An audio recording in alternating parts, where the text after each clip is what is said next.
Fala, minha gente, tudo bem com vocês? Sejam muito bem-vindos a mais uma edição do podcast Unifip. Esse nosso momento aqui de descontração, comunicação, interação, informação. Hoje, 20 de novembro de 2024, Dia da Consciência Negra, e nós trazemos exatamente essa pauta para ser discutida aqui no podcast Unifip com todos vocês. E aí eu tenho aqui representantes que vão, na verdade eu vou só aqui mediar, o lugar de fala é todo deles, exatamente para a gente dar luz a essa temática. Eu recebo então a assistente social Emanuele Fortunato, que é graduada aqui no Unifip. Tudo bom, Manu? Tudo ótimo, Mivan. Que prazer estar aqui hoje. Eu recebo também Carlos Silva, que é pedagogo, que é mestre de cerimônia, palestrante, ele é um combo. Tudo bom, Carlos? Tudo bem, Mivan, Emanuele, Jefferson, alegria. E eu recebo ainda Jefferson Maicon, ele que é acadêmico do curso de letras aqui do Unifip. Tudo bem, Jefferson? Tudo bem, um prazer estar aqui, uma alegria imensa. Muito bom. A gente é quem fica feliz recebendo vocês aqui. E aí, antes de a gente chegar no assunto mesmo, eu vou trazer aqui alguns dados para vocês. Um levantamento feito este ano revelou que 61% das pessoas pretas e pardas sofrem algum tipo de discriminação, sofreram, na verdade, algum tipo de discriminação nos últimos 12 meses. O estudo, que é conduzido pela Kantar Insights, revelou ainda que a maior parte dos casos de racismo acontecem em ambientes de trabalho, 31%, seguido por locais públicos, 26%, e estabelecimentos de compra, 24%. 29,5% dos jovens brancos entre 18 e 24 anos estão matriculados em cursos de graduação e desse percentual, 6,5% já estão formados, enquanto apenas 16,4% dos jovens negros cursam o ensino superior e 2,9% são graduados. E aí, ainda de acordo com o censo de 2022, 10,2% da população brasileira se declara preta, e isso corresponde a 20,6 milhões de pessoas. E aí a gente chega em 2024, esse é o primeiro ano em que o Dia da Consciência Negra é um feriado, né? Qual é o significado disso? Qual é o significado dessa conquista?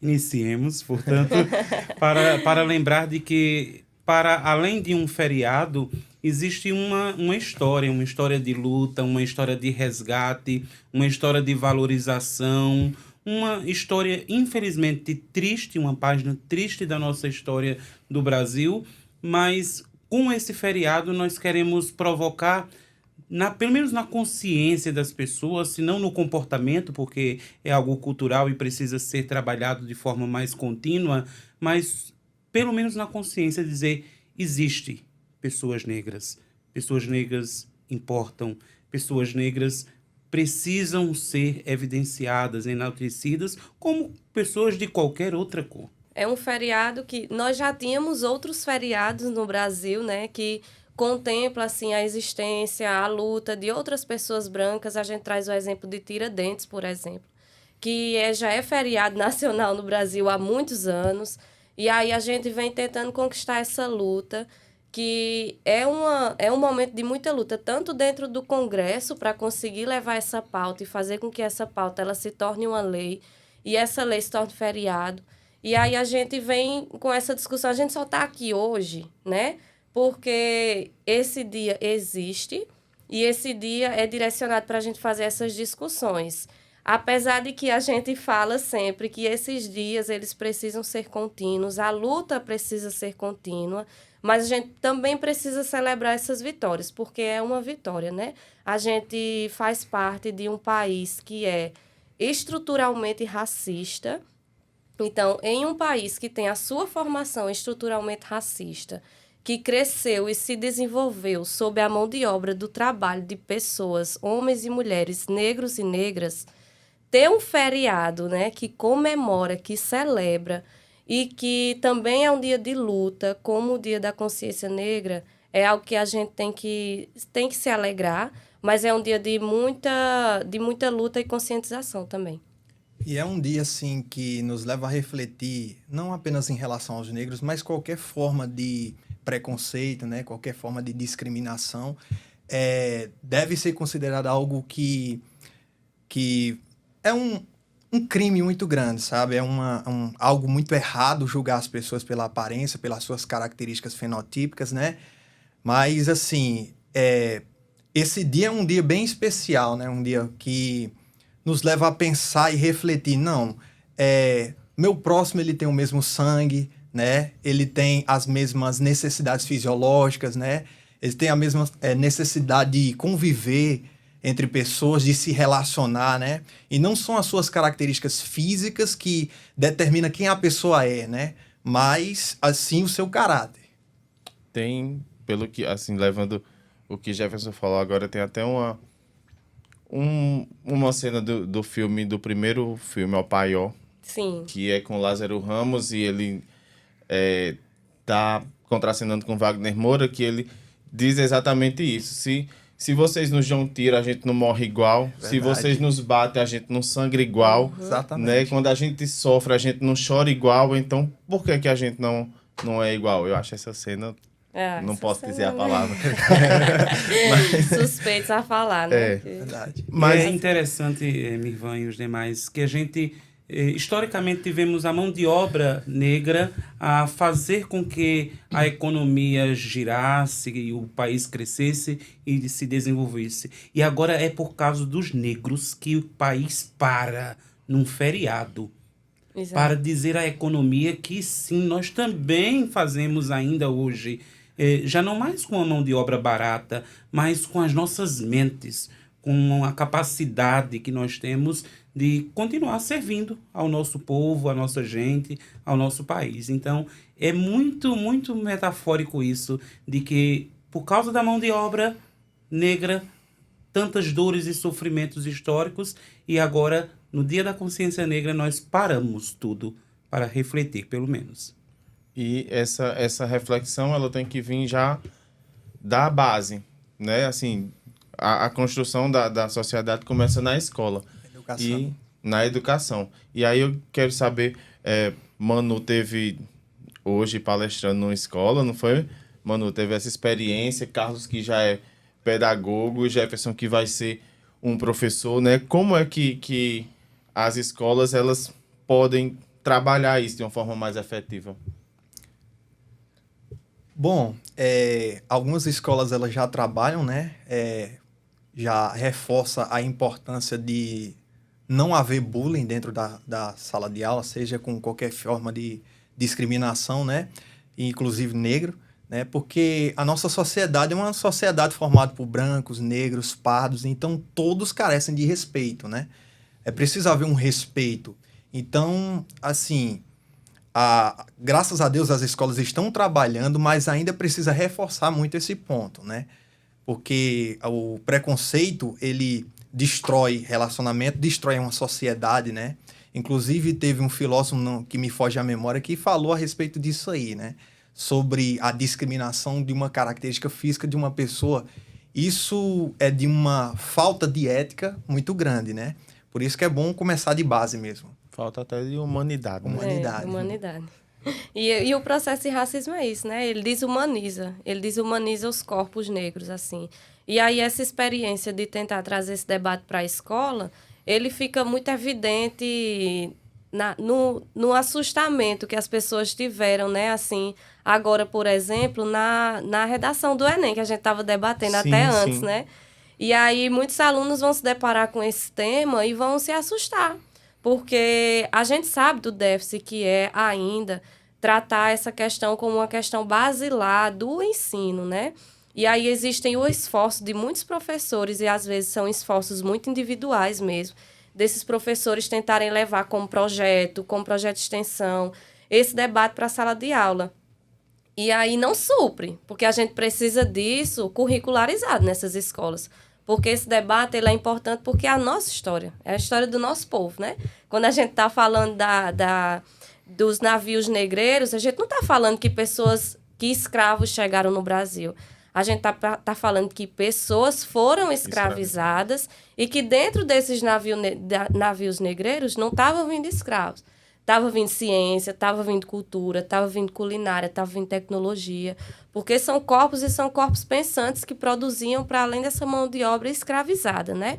E aí é importante a gente conseguir dar nome a isso. Mas, reforçando a sua pergunta, é a importância da curricularização nas escolas mesmo. Porque o esforço dos professores e vocês que estão aí na área podem evidenciar isso ainda com mais fervor, que é um esforço muito árduo mesmo de tentar fazer isso de forma individual, né? É verdade. E é um tema que perpassa a todas as etapas da educação. A gente precisa já desde o início, e a pedagogia assim já nos ajuda, desde as criancinhas nós precisamos já dizer, olha, existe o negro, existe o branco, existe o amarelo, existe qualquer cor. E todos necessitam e carecem de uma única coisa, respeito. Então, todas as etapas, como o Manu disse, da educação, esses temas precisam estar presentes, palpitantes. E não se escandalizem com o que eu vou dizer, mas a pior das situações é no ensino superior. Quando nos deparamos com uma branquitude enorme, com a ausência de mentes pensantes brilhantes no mundo do ensino superior. E o que é que a legislação diz sobre isso? Ela diz, num dos artigos da resolução da Comissão Nacional de Educação, de que é necessário criar diretrizes curriculares nacionais para a educação das relações étnico-raciais. Para o quê? Para minorar essas diferenças, para possibilitar a outros que tenham também esta mesma experiência. E, sobretudo, no ensino superior, quando, por exemplo, nós falamos das licenciaturas, que é o caso de letras e de pedagogia, nós formamos outros profissionais, formamos outros professores. Então, nós precisamos nos preocupar. E aí, quando a gente vê, por exemplo, um núcleo de direitos humanos que traz exatamente essa questão à tona, o que é que ocorre? Ele é silenciado na base. Vem uma palestra de um branco maravilhoso, um doutor, todo mundo participa. Vem uma palestra de um homem ou de uma mulher negros, pouca gente participa. Sim. E é esse processo de estar se legitimando, né, enquanto uma mente pensante, se legitimando enquanto pesquisador, enquanto palestrante. É muito essa sensação, e aqui a gente traz muito uma experiência de vivência, né? De quando vai ocupar esses espaços, ter que ir muito munido de informação, de legislação, muito munido de referências de autores. E eu estava falando isso para a escola hoje, porque eu estava falando com alunos que vieram de onde eu venho, né? Do seio da escola pública, de bairros periféricos, e está no bairro do Jatobá, né? Dentro de uma escola pública, é um espelho e é um retrato, assim.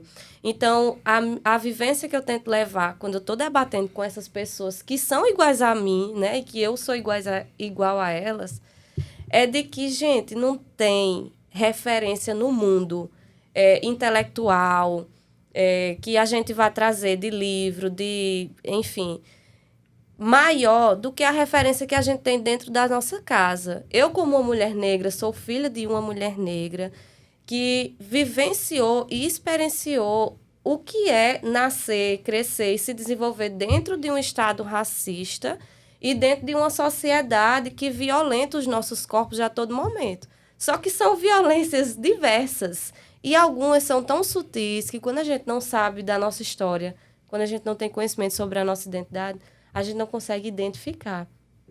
E isso é um risco muito grande. Mas a gente sabe também que é um processo programado para ser assim, né? Mas, enfim, deixo aqui essa referência gigante que, para mim, pelo menos, assim, é a minha mãe, sabe? E tentar, quando eu vou ocupar esses lugares, eu tento levar a experiência que eu vivo no meu dia a dia. Hoje, a gente vê um movimento de exaltação da cultura negra muito mais forte, né? Na música, no cinema, na televisão, na literatura. Tava até vendo recente, acho que pela primeira vez na história da televisão, as 3 novelas principais da Globo são protagonizadas por 3 mulheres pretas, 3 atrizes pretas. Então, assim, mas vocês acham que como é que isso contribui, assim, para a questão da representatividade de vocês?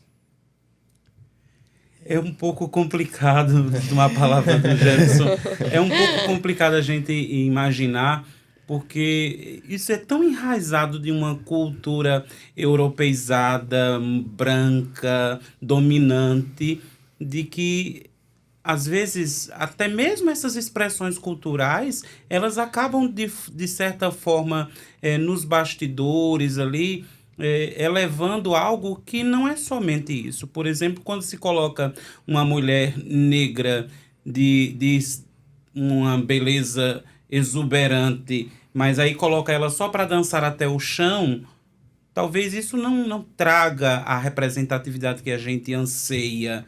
Por que não pode colocar uma mulher negra cientista? Por que não pode colocar uma mulher negra política, uma pessoa de representatividade coletiva?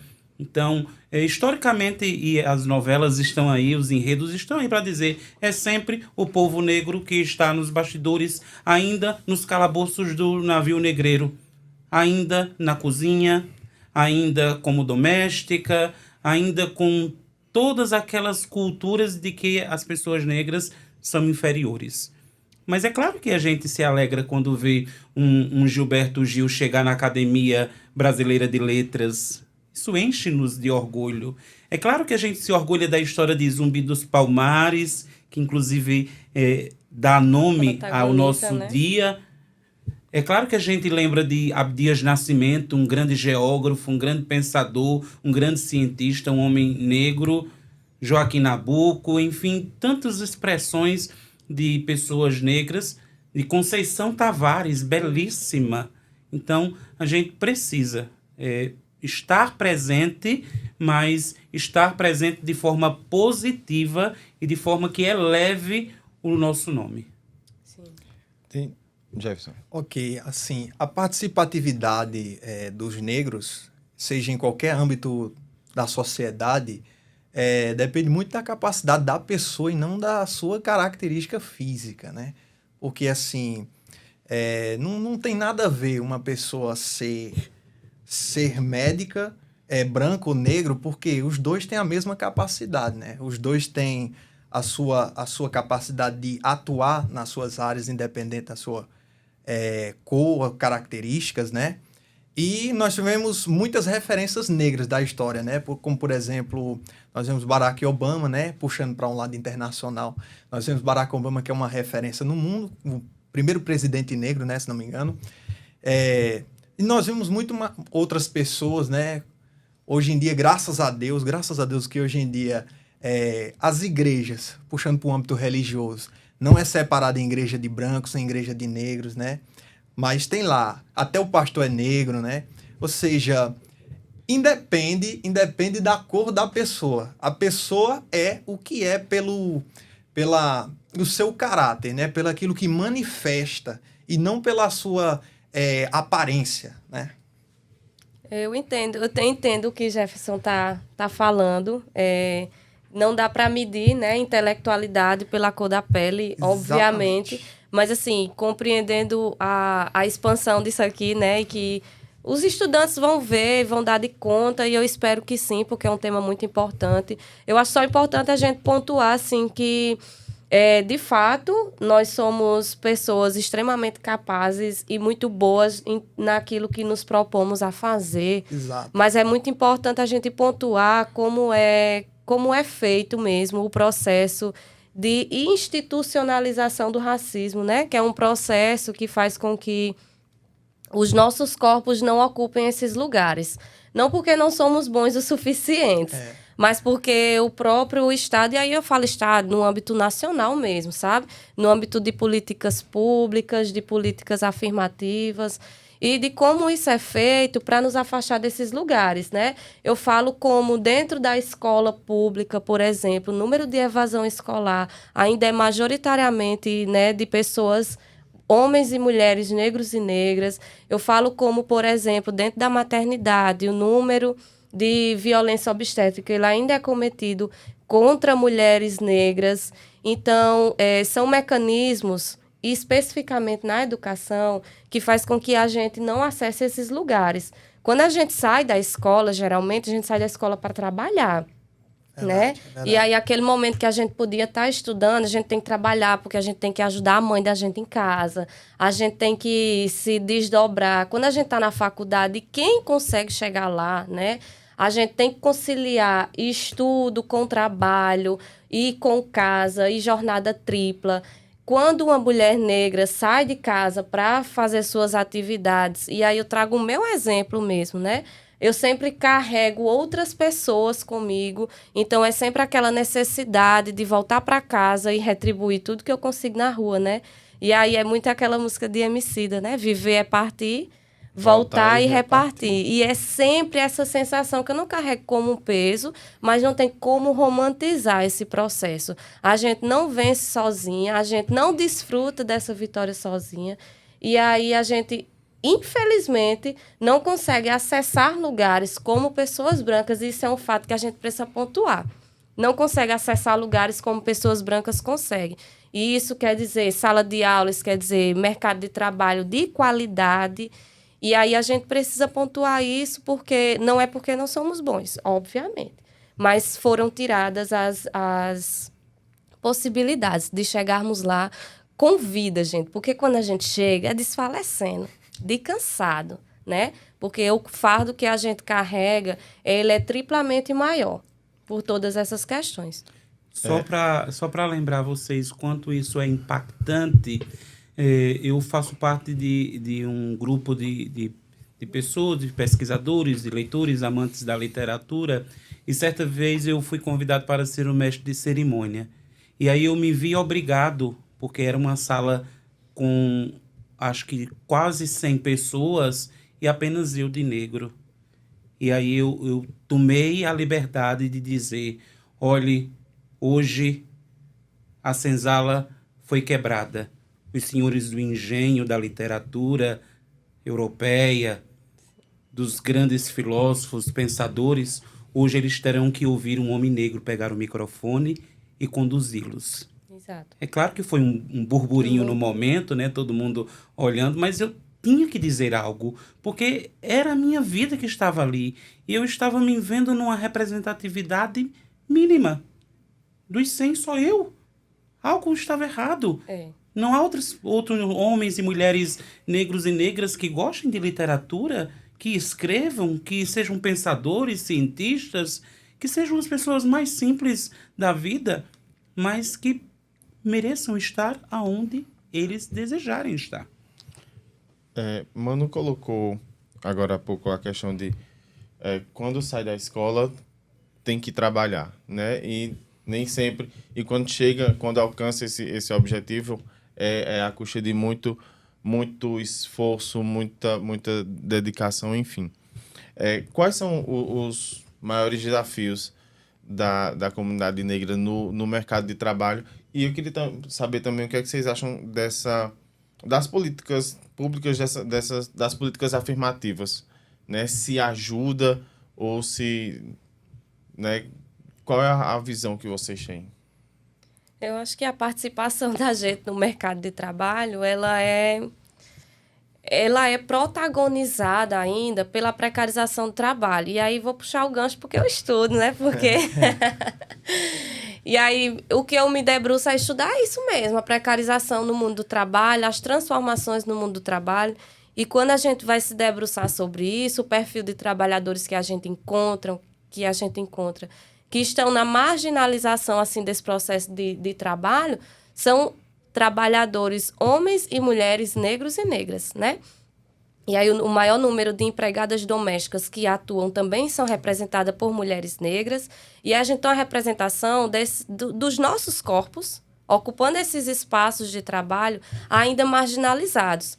é muito importante a gente ter essa percepção, Mivan, assim, e Carlos e Jefferson, de tentar olhar tudo da forma mais macro possível quando a gente está falando de uma representatividade tão grande como essa. Não tem como olhar para o Unifip, por exemplo, e aqui a gente tem muita gente em lugares de destaque que são representantes da nossa comunidade. Graças a Deus. Mas, exatamente.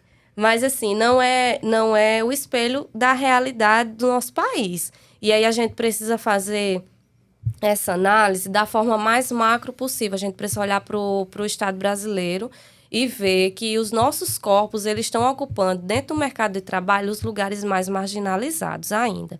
Mas que chegamos lá. E quando chegamos, nós chegamos muito bem. Né? Nós somos muito capazes e muito competentes para fazer aquilo que nos propõe a fazer. E aí, qual foi a tua outra pergunta? Em relação às políticas afirmativas, Gente, o por quanto favor, elas têm... né? Reparação histórica, e que são poucas. Eu acho que ainda são poucas, nós precisamos de mais, mas as cotas estão aí em número para provar que a participação de jovens negros nas universidades são graças a essas políticas de afirmação. Como eu falei, a gente vive dentro de um Estado que é estruturalmente racista, são políticas feitas para pessoas brancas, estratégias feitas para pessoas brancas, e aí o que a gente vive é esse momento de tentar dar a volta nisso tudo, a passos muito lentos, e aí essas políticas afirmativas que entram tanto para a presença da gente no âmbito da educação, como para o mercado de trabalho, são de extrema importância e é o que garante muitos de nós fazer essa entrada. Mas que ainda são poucas, viu? Precisamos de muito mais, muito mais. O preconceito, como ele desqualifica pessoas, ele tira a oportunidade dessa pessoa crescer, né? Quando há um preconceito contra alguém, há uma barreira para que essa pessoa não venha se desenvolver, né? Inclusive, isso acontece na vida dos negros, né? Nós que temos uma tonalidade de cor diferente, mas assim, e tem que se esforçar mais para poder crescer, porque como há essa barreira, tem que haver um rompimento nesse muro, né? Para que haja um desenvolvimento real na vida da pessoa. Né? E observemos, por exemplo, de que há uma questão de subemprego, há uma questão salarial gritante, de uma diferença terrível. O que ganha uma pessoa de cor branca e o que ganha uma pessoa de cor negra é um fosso, é um abismo. E aí a gente se pergunta o que é que diferencia? Se eu cumpro as mesmas funções que alguém de cor branca cumpre, o que é que me diferencia a ter um salário menor? O que é que leva a economia a dar valor ao branco em detrimento do negro? É claro que claramente, estrategicamente falando, a falta de políticas públicas garantidoras dos direitos humanos básicos, nucleares, basilares. Sim. Equitativos. Então, nós nos preocupamos quando a nós, enquanto população negra, só nos é ofertado o subemprego e ainda querem nos fazer imaginar que é o grande boom da economia. É a grande esfera da salvação da pátria. Os negros estão trabalhando. Sim, estão. Em quais locais? Com qual salário? Com quais possibilidades? Com ascensão, progressão na vida? Com direito a estudar e a melhorar, qualificar-se cada vez mais? Não. Ainda o navio negreiro continua. Agora, já não mais no mar que separa a Europa e a nós, mas outros mares revoltos. Outros mares muito mais perigosos, sutis, da política, da economia, do racismo estrutural. Então, nós precisamos gritar ainda mais e mais forte por liberdade, por dignidade, por respeito. E para enfrentar tudo isso, é preciso uma palavra que que eu acho que, na verdade, é uma palavra muito forte, mas que quando vem da luta do povo negro, ela tem uma... Eu acho que ela ecoa muito mais forte, que é a resistência. Então, assim, qual é o peso dessa palavra resistência no contexto da negritude? Pode falar. Fica à vontade, Pode primeiras ficar à damas. vontade. Eu vou pegar o gancho ainda do que a gente estava falando, Mivan, porque tem tudo a ver com isso, né? Enquanto a gente está tentando viver, sobreviver, a gente está resistindo também. E aí, quando a gente fala, por exemplo, do trabalho dos entregadores de aplicativo, né? E aí a gente está falando de um trabalho que ele nasce precarizado, né? É um trabalho que... E dentro desse contingente de trabalhadores, quando a gente tem trabalhadores e geralmente jovens negros, além desse trabalho que é um trabalho precarizado, há também o fato de que esses trabalhadores eles sofrem diversos tipos de violência na rua. E aí a gente vê de forma mais escancarada ainda como o nosso país ainda é racista, né? E há quem negue que é um país racista. Mas aí a gente vê de forma mais escancarada como esse país é racista. A gente tem o espelho desse trabalhador que, ao tentar existir para sobreviver com o mínimo, tentando realizar suas entregas, nos dias que consegue, que tem entrega, às vezes debaixo de chuva, debaixo de sol, a gente ainda tem as violências que são acometidas contra esse povo, né? Nós vimos muitos exemplos de pessoas sendo chicoteadas na rua, pessoas sendo violentadas fisicamente e verbalmente na rua, ameaçadas na rua. E o que esses trabalhadores têm em comum, além da profissão, é a cor da pele. Aí a gente está falando de um trabalhador que sai de casa para tentar conseguir o básico, para sobreviver, mas ele precisa resistir a todas essas violências. Mas, para além de tudo, né, tem aquela resistência da forma mais positiva possível, que é aquilombar. Conhecer os nossos pares, unir-se, que é o que a gente está fazendo aqui hoje, por exemplo.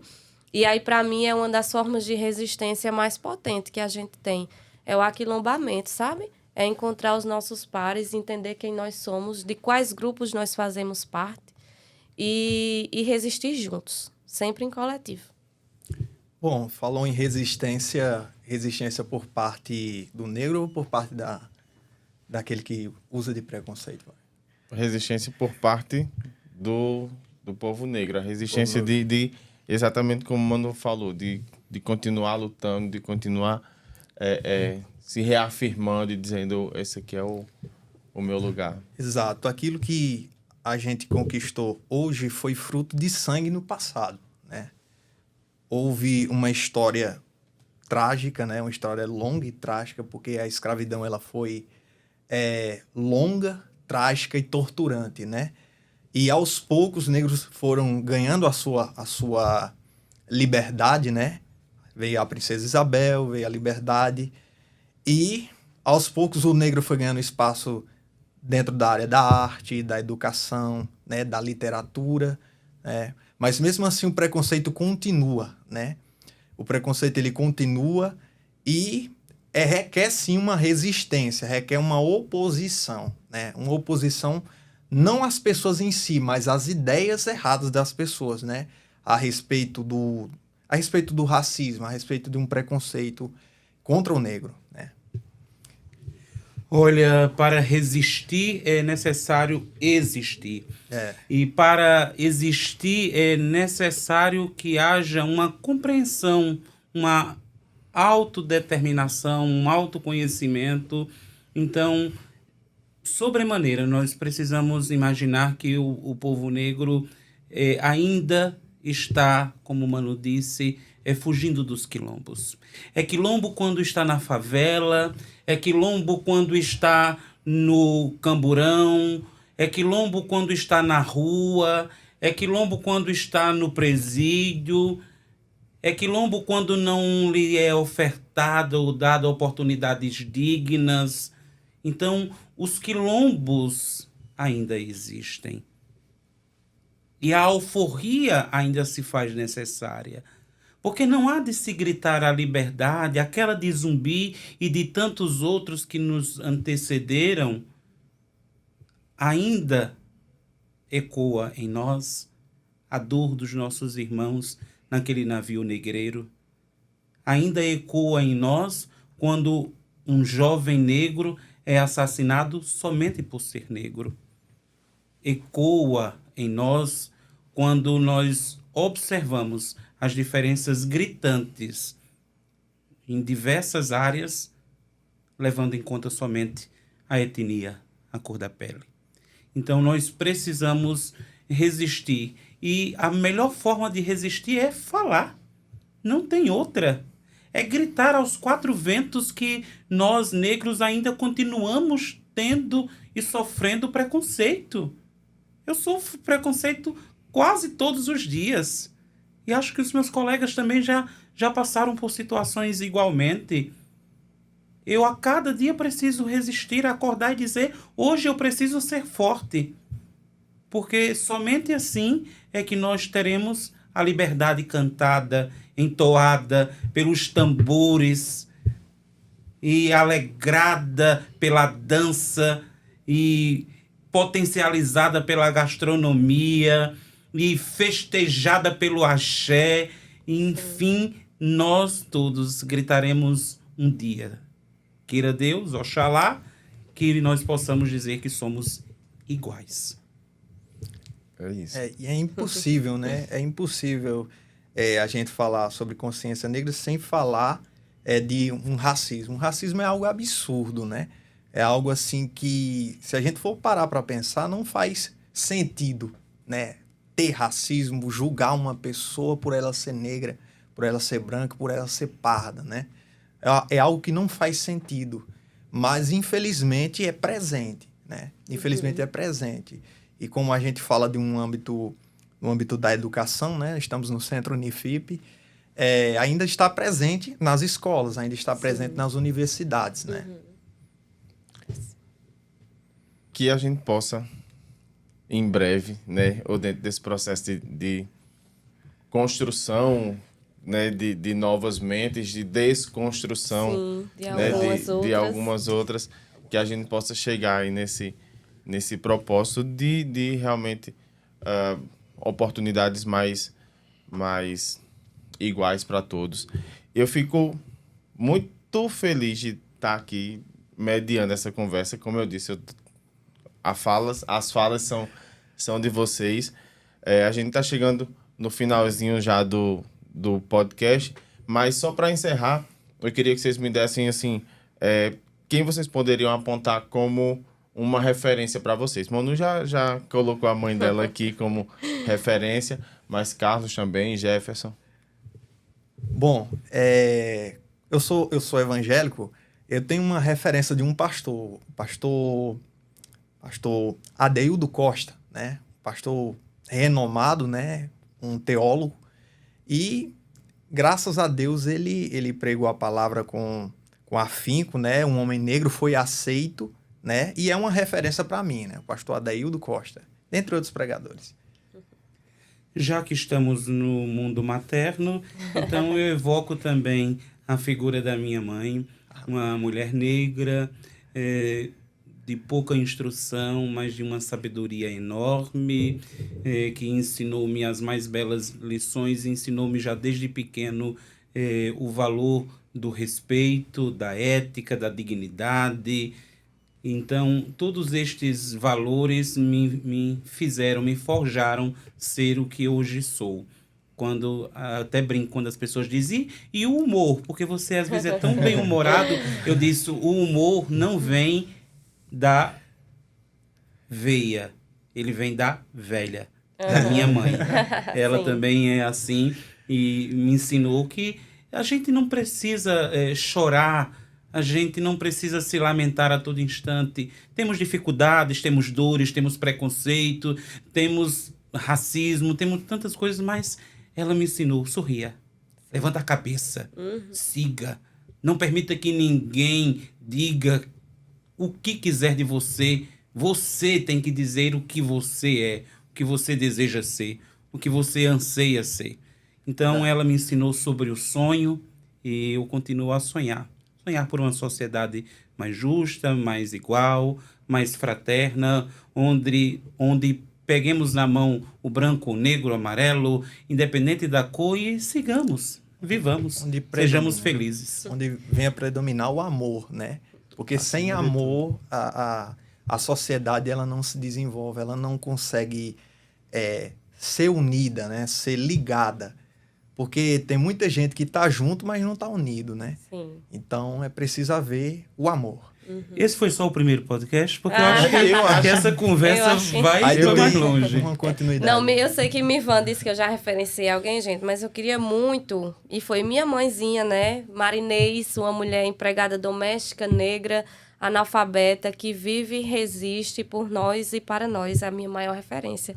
Mas eu queria também terminar, pelo menos a minha fala, com um poema de Nego Bispo, que é uma grande referência, que foi um encontro, assim, para o encontro da minha identidade mesmo, para a minha resistência, para o meu afago.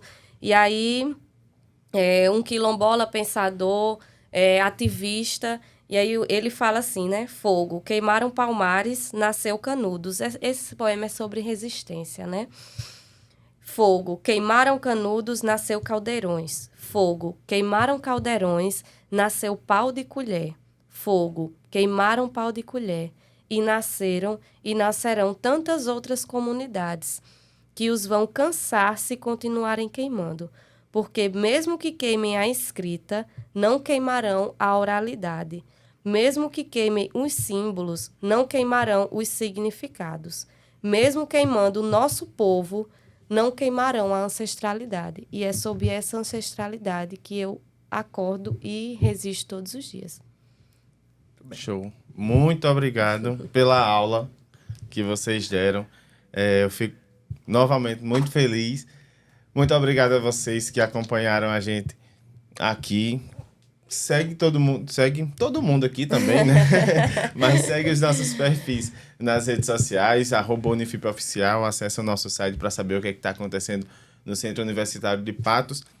Segue também as nossas páginas no Spotify, no YouTube. Tem mais podcast, tem mais conteúdo lá para vocês.